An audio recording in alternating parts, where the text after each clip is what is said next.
En sommaire ce soir, quel avenir pour les partis politiques malgré la levée de la mesure d'interdiction des activités politiques? De nombreuses formations restent dans le silence total depuis des mois.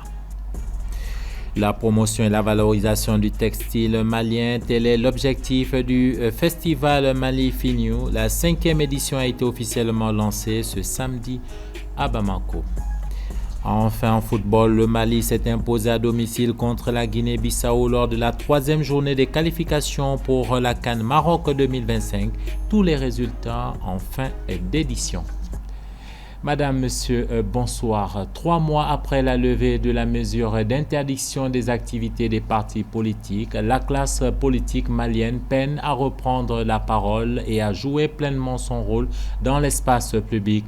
La plupart des leaders restent dans l'ombre, absents des débats publics et souffrent d'une perte de popularité auprès de l'opinion. Paul Yapinguessan nous en parle. Les partis politiques, autrefois très vocaux dans leur opposition à l'interdiction de leur activité, ont durement critiqué la décision prise par le gouvernement le 10 avril 2024. Ils réclamaient sans cesse la levée de cette mesure qui empêchait toute forme d'activité politique, tant pour les partis que pour les associations politiques. Cependant, depuis que les autorités de la transition ont fait marche arrière et levé cette interdiction, le 10 juillet dernier, les partis politiques, loin de se précipiter pour occuper à nouveau l'espace, semblent fonctionner au ralenti, suscitant des interrogations sur la stratégie et les priorités. Le manque d'activité publique, les choix délibérés de ne pas se prononcer sur les sujets d'actualité, ainsi que l'absence de prise de position forte de ces leaders montrent une classe politique qui affiche un profil bas. À l'exception de quelques formations dont les responsables font de timides tentatives pour rester actifs et visibles dans la sphère publique, la majorité des partis politiques semblent s'être repliés dans une posture d'attente et de silence. Une partie de cette discrétion peut s'expliquer par la solidarité avec les 11 leaders politiques de la coalition du 31 mars arrêtée depuis juin dernier. Les partis affiliés à cette coalition ont choisi de suspendre leur participation active à la vie politique en signe de protestation et de solidarité, espérant obtenir la libération de leurs camarades. Amidou Doumbia, secrétaire politique du parti Yelema, l'un des rares partis encore actifs sur la scène politique, évoque des facteurs internes qui poussent à l'autocensure. Dr Brima Mamadou Kone, politologue, rappelle, je le cite, le discrédit jeté sur la classe politique au cours des dernières années est en partie responsable du silence des partis politiques. On les accuse d'être les seuls responsables du fondement de l'État, ce qui est une vision simpliste et réductrice de la réalité. Quant à nous, Togo, président du parti Union pour la sauvegarde de la République, il ajoute « On assiste à une campagne de discrédit contre les hommes politiques. Pourtant, malgré leurs défauts, ce sont eux qui ont l'expérience nécessaire pour gérer le pays. » Soumaïla Allah, chercheur et coordinateur national de l'Alliance citoyenne pour la réforme du secteur de la sécurité, souligne que les contraintes actuelles empêchent les partis politiques d'agir comme ils le devraient, les forçant à adopter une posture d'observation. La question est de savoir si les partis politiques sont simplement en hibernation, attendant des temps meilleurs, ou s'ils vont vouer à une disparition orchestrée par les autorités actuelles et soutenue par l'opinion publique. Pour Soumaïla Allah, une république sans parti politique n'est pas envisageable. Même si les circonstances actuelles sont difficiles, les partis politiques reviendront sur le devant de la scène lorsque la tempête se sera calmée. Amidou Doumbia partage cet avis en ajoutant qu'il est probable que la scène politique se reconfigure, que certains partis politiques perdent leur représentativité, mais la politique continuera, que ce soit avec les acteurs actuels ou avec de nouveaux visages. Politique toujours, l'Alliance du 22 septembre Faso Djokan a tenu une conférence de presse hier vendredi. L'objectif était de faire le bilan du parti et les propositions pour une transition réussie. Suivons un extrait de la déclaration de Nounsar, président du dit parti.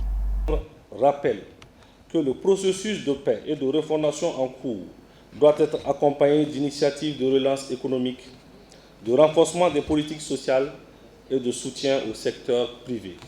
Le paiement de la dette intérieure est à accélérer à cet effet.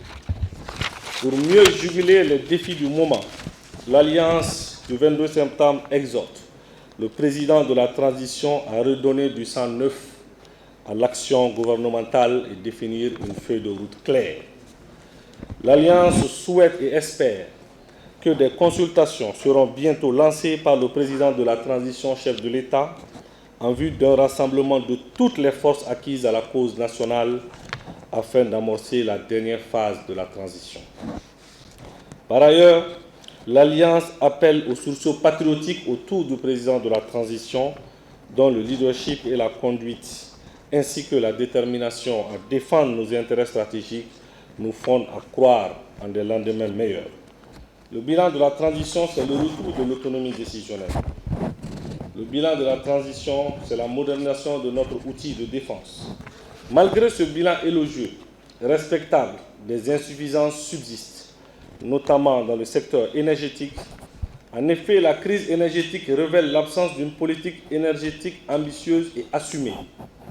Ainsi, dans le but de soulager notre peuple dans l'immédiat, l'Alliance du 22 septembre face au Jokam propose créer une nouvelle société qui absorbera l'actuel EDM et procédera à sa restructuration en la dotant d'une nouvelle philosophie d'entreprise. Sur un tout autre plan, prévu du 7 au 10 novembre prochain, les activités de la 5e édition des Journées textiles du Mali, dénommée Mali Finou, ont été lancées ce 12 octobre. Placée sous le thème « Utilisation et rôle des plantes dans le textile artisanal », cette édition entend apporter des innovations pour la valorisation du textile malien. Reportage de Smaïla Fane. Lancées en 2018 pour venir en aide aux artisans, les journées textiles du Mali dénommées Mali Finou sont à leur 5e édition cette année. Prévu du 7 au 10 novembre prochain, ce rendez-vous culturel et artisanal à caractère non lucratif a pour but de valoriser le textile malien. Durant toute cette année, nous avons su maintenir le groupe en activité pour persévérer davantage dans la promotion du textile malien. Ainsi, nous accompagnons désormais les grands événements en assurant la production d'un tissu personnalisé sur demande des organisateurs, en réalisant une décoration aux couleurs de notre patrimoine vestimentaire et en assurant les services d'hôtesse. Ainsi, nous avons accompagné avec succès en 2024 les salons des médias, la nuit de l'UJRM, le 30e anniversaire de l'UEMOA et plusieurs autres événements. Cette activité, qui se veut un projet de développement, implique plus d'une cinquantaine d'acteurs, d'organisations et de structures œuvrant dans les domaines de l'artisanat et de la culture. Parmi les innovations cette année, il y a la formation continue. Dans ces registres, on note la formation des hôtesses le 9 août pour permettre un service d'hôtesse respectueux de nos fondamentaux. Le 11 septembre dernier, nous sommes parvenus à former une vingtaine d'artisans venus de Kenyeba, Ségou, Sikasso et Bamako sur le thème renforcement des capacités des artisans sur la gestion de leur activité. Cette formation a été assurée par nos experts au sein de Mali Finou qui travaillent de façon bénévole. Toutes ces activités sont réalisées sur le budget des journées textiles du Mali. Aucun financement extérieur n'est sollicité ou obtenu par Mali Finou. Placée sous le thème « Utilisation et rôle des plantes dans le textile artisanal », cette 5e édition qui se tiendra au Palais de la Culture sera aux couleurs des Soninké comme invité d'honneur. À ce stade du journal, je vous invite à suivre ce tour d'horizon des principales actualités hors de nos frontières sur la compilation de l'actualité en bref. La réunion sur le financement du développement en Afrique tenue le 9 et 10 octobre 2024 dans la capitale ivoirienne est organisée par la Banque mondiale avec comme objectif la préparation du 21e processus de mobilisation des ressources de l'IDA, l'Association internationale de développement. Au cours de cette réunion, plusieurs chefs d'État africains, dont Mohamed Ould Ghazouani, ont fait un plaidoyer pour une mobilisation financière plus accrue. La première conférence au sommet des chefs d'État de l'accord de partenariat stratégique entre la Côte d'Ivoire et le Ghana s'est tenue ce vendredi 11 octobre 2024 à Abidjan, en présence de Alassane Ouattara et de son homologue Nana Akufo-Addo. La Côte d'Ivoire et le Ghana cumulent plus de 60% de la production mondiale de fèves de cacao, ont mis en place une initiative commune afin d'influencer les cours sur le marché international. Cet accord de partenariat stratégique a pour ambition de raffermir et d'harmoniser la politique et initiatives d'intérêt commun dans divers domaines, notamment la défense, la sécurité, l'économie du cacao, l'environnement, l'exploitation minière et la politique économique. Le Bénin est le premier pays de l'Afrique à adhérer au mécanisme local et à obtenir un financement du Fonds vert pour le climat pour la mise à l'échelle du programme local dans la résilience au changement climatique au niveau local. D'une enveloppe financière de 5 milliards 473 millions de francs CFA du Green Climate Fund ou Fonds vert pour le climat et d'une contribution du Fonds national pour l'environnement et le climat d'environ 288 590 000 francs CFA. L'objectif de ce projet est de renforcer la gouvernance climatique locale et de permettre l'intégration de réponses d'adaptation appropriées dans les processus de planification du développement local. Avec la suspension des missions à l'étranger jusqu'à la fin de l'année, les ministres guinéens en déplacement à l'étranger sont contraints de rentrer au pays.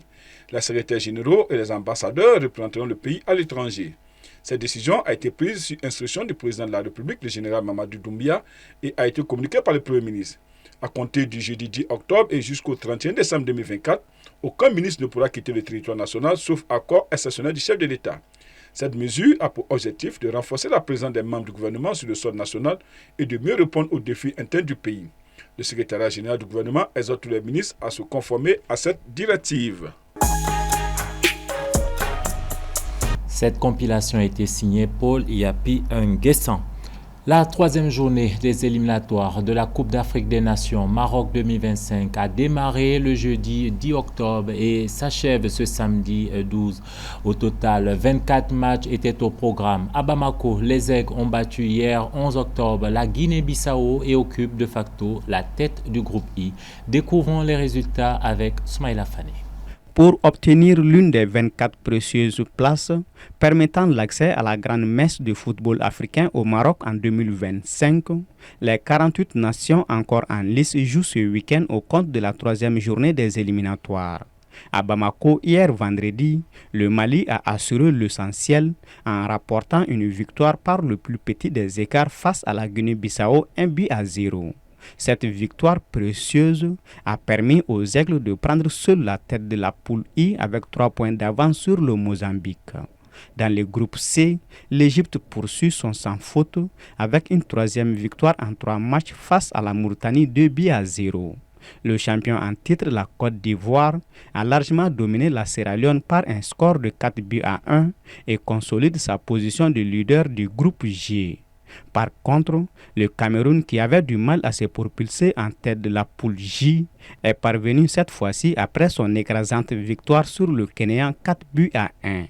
Du côté du Sénégal, 10 jours après le départ de son sélectionneur Aliou Cissé, l'intérimaire Pape Thiaw en a profité pour montrer sa patte et écraser Malawi 4-0. Le Burkina Faso s'impose face au Burundi et l'Algérie sur le Togo. Par contre, la Tunisie s'incline à domicile face aux Comores et le Ghana 0 but partout face au Soudan. Cette troisième journée s'achève ce samedi avec 2 rencontres, la Guinée face à l'Éthiopie et le Maroc contre la Centrafrique.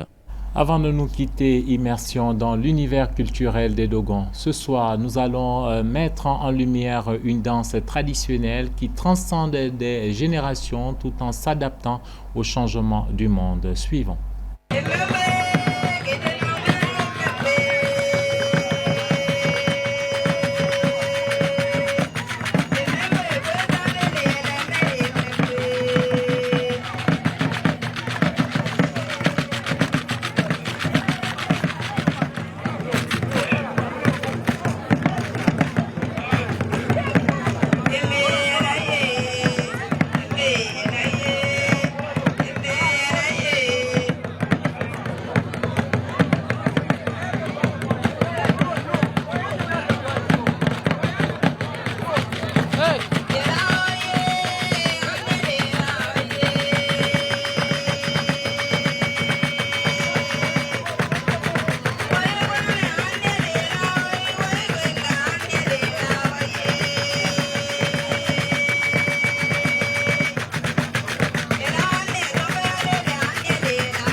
À cette édition d'information que j'ai pris plaisir à vous présenter. Madame, Monsieur, merci de votre fidélité, particulièrement à Mopti. À bientôt.